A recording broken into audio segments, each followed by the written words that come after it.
In today's world, our smartphones are like extensions of ourselves, connecting us to friends, entertainment, and endless information.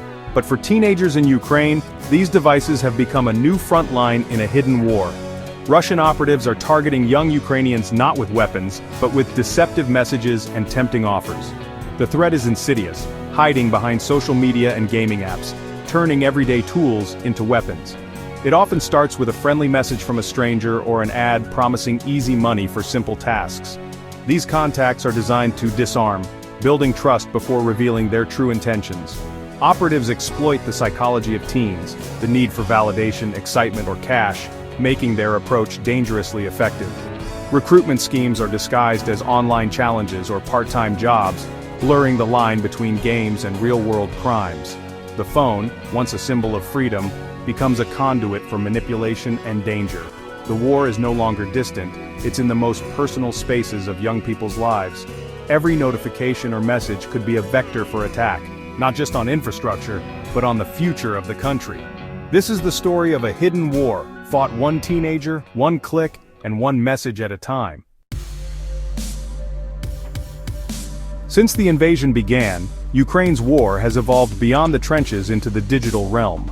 While the world watches the physical front lines, a parallel cyber war is being waged. Russian tactics have shifted from large-scale cyber attacks to targeting individuals, especially teenagers.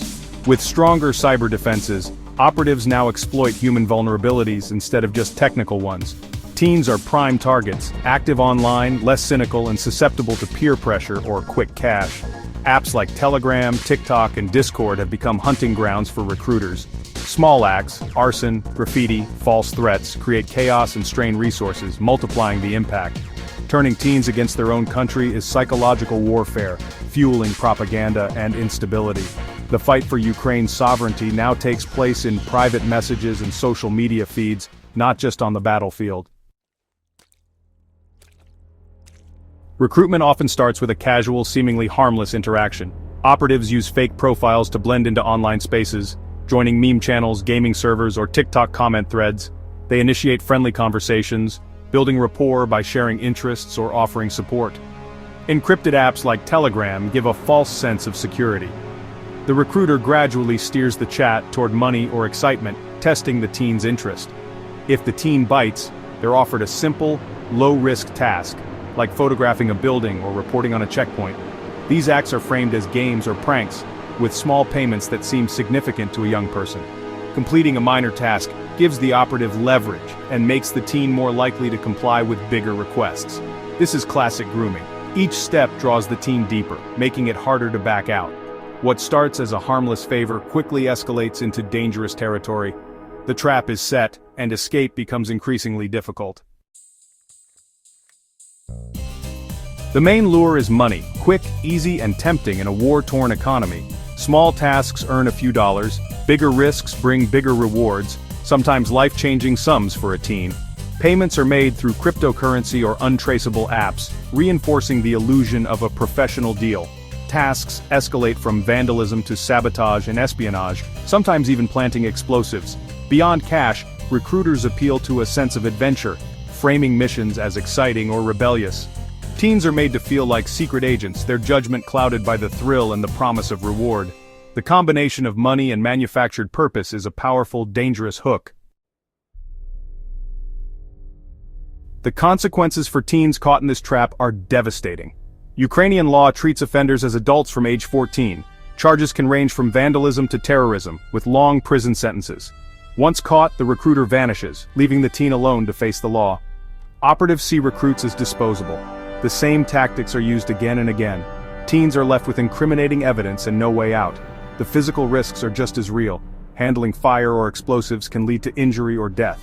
Some have been manipulated into deadly missions with tragic results. The psychological toll is severe. Fear, guilt, and isolation haunt those involved.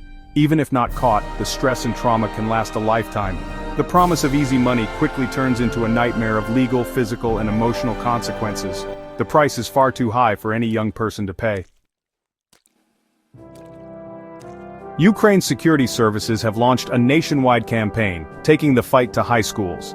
SBU officers visit classrooms, sometimes in tactical gear, to command attention and underscore the seriousness. They speak frankly, explaining how Russian operatives recruit and manipulate teens online. Real examples of recruitment messages are shown, demystifying the process and stripping away any allure. The message is clear: this is not a game, but a calculated enemy operation. Students are urged to be wary of strangers offering money or making odd requests. Never share personal info or photos of sensitive sites. If something feels off, talk to a trusted adult, parent, teacher, or school psychologist. Hotlines and online channels are available for reporting suspicious activity. The goal: empower students to be the first line of defense in this digital war. Ukrainian authorities use a scared-straight approach in schools, delivering blunt, emotional warnings. Graphic videos and stories drive home the real-world consequences of getting involved. One video shows a pile of cash on a mousetrap, snapping shut with a skull and crossbones. Do not fall into the trap of Russian intelligence services. Officers discuss legal risks. Teens as young as 14 can face years in prison for treason. They share tragic stories, including the case of a teen turned into an unwitting suicide bomber. Hearing about peers who were harmed makes the threat personal and real. The approach is harsh but calculated, meant to shock students out of complacency. Russian operatives make danger seem appealing. Authorities counter with the reality of consequences. The message: a single bad decision can have irreversible, life-altering results. Fear in this context is used as a shield. Officials believe honesty about the risks is the best way to protect young people. Warnings are paired with practical advice to empower teens, not just scare them. Be skeptical of strangers online, no matter how friendly or familiar they seem. Protect your personal information. Never share your full name, address, or school with unknown contacts. Tighten privacy settings on social media. Make accounts private and limit who can message you. If an offer seems too good to be true, it is. Legitimate jobs don't come from anonymous DMs. Never agree to real-world tasks for online payment, no matter how harmless they sound. Block and disengage from anyone making suspicious requests. The most important rule: break the silence. Secrecy is the recruiter's weapon. Talk to a trusted adult if you feel uncomfortable or pressured. Parents, teachers, or counselors can help assess and report the situation. Speaking up is a sign of strength, not weakness. You're not alone. Your safety is a top priority. Ukraine's experience is a warning for the world. Online manipulation and recruitment are global threats. The same tactics used by Russian operatives are employed by criminals and predators everywhere. The internet erases borders, making every teen a potential target. The vulnerabilities exploited in Ukraine, desire for money, excitement, or validation, are universal. Platforms like TikTok and Discord are global hunting grounds. Defensive strategies taught in Ukraine should be standard digital literacy worldwide. Open communication and skepticism are key to online safety. Parents and educators must have frank conversations, fostering caution and critical thinking.